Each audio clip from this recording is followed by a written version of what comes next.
was your first memory of playing the flute, or what was it that inspired you to play the flute? Well, I was very lucky because my mum is a cellist. Oh, okay. An amateur cellist. She's was a head teacher in the area, and she went to the Chichester Amateur Youth Orchestra. And I used to sit and take my book and just read in the corner. And but in order to hear all the instruments, it was just the perfect opportunity. So I started my flute lessons with a friend of my mum's, who was an amateur flute player in the orchestra, and I used to go out to her gorgeous house in a place called Bosham. Don't know whether you know it. It's down on the south coast, and it's absolutely idyllic. And she had this antique double music stand, which I now use for my teaching.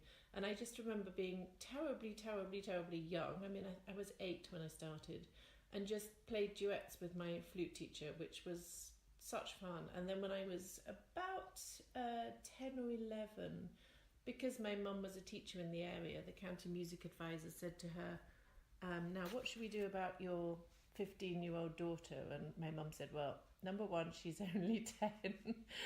But I'd done my grade 8 by the time I was 10. I just picked it up and played, which was bizarre because I don't really remember the mechanics of learning to play the flute. I just remember I could just play it. So then I went up to London and had all my lessons at the Junior Royal College of Music, which was fantastic. Used to go up every Saturday to take the 5:30 a.m. train, standing on cold stations with the lights on the station, imagining that they were the sun. So it was quite a commitment from my family, actually, as well, because they used to have to get me up from Chichester up to London every week, every Saturday. But then I had all of my music all on one day at Junior College, which was fantastic. And then I was at a local comprehensive school, but we had quite a good music department. Now I look back, I was very lucky. And so yes, quite a quick early sort of trajectory. Once I got to college, I suppose, just being with other very, very talented and committed musicians, it sort of helps you so much, I think, with your practice, with your motivation. You can see the orchestras that you want to play in very quickly. I was very lucky. I was in their symphony orchestra all the way through, actually, my time at junior college. We went to America, and I remember they hired some viola players in for the orchestra when we went on tour to America. And they said to us, they were sort of more senior, and they said to us, wow, it'll never be as good as this in the profession, because I think we were, there was nothing to lose. We were just having such fun. And that tour to America definitely stands out. I mean, we played in the grounds of the White House and went to New York, did a tour of all the Washington monuments, and just, when you're 15 and you've never been away from home, to be in that supportive environment with your friends, all doing something that you love, I think that viola player, looking back, was absolutely spot on. It was such fun, actually, yeah. So did you know at that very early age that you wanted to be a professional flautist? Because, I mean, the trajectory that you've just been telling me about, I mean, it's unique for someone of that age. Yes, I think the junior colleges and the specialist music schools, where I now work, it doesn't feel that unique. We've always got one or two, really, really young children for whom it seems illogically easy. You see them on YouTube as well. They can just play.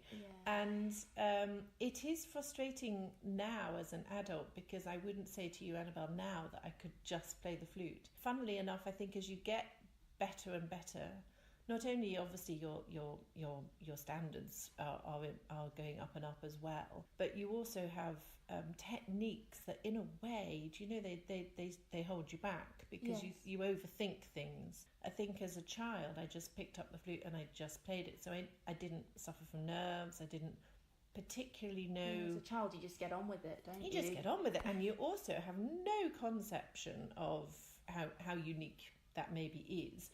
Although I think because I was in Chichester, which is mile-wise not that far, but it feels slightly remote in terms of the journey time being quite slow.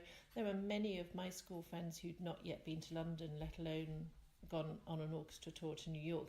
So I sort of had somewhere inside me, I did get that sort of sense of how lucky I was, but I certainly didn't feel that I was unique in what I was able to do, and that carried on through. You know, I now teach flute players to get into music college, and I'm amazed at the time that I did it, how automatic that progression was. It never made me nervous that I might not get my place. It wasn't until much later that I looked back and thought, wow, that was lucky.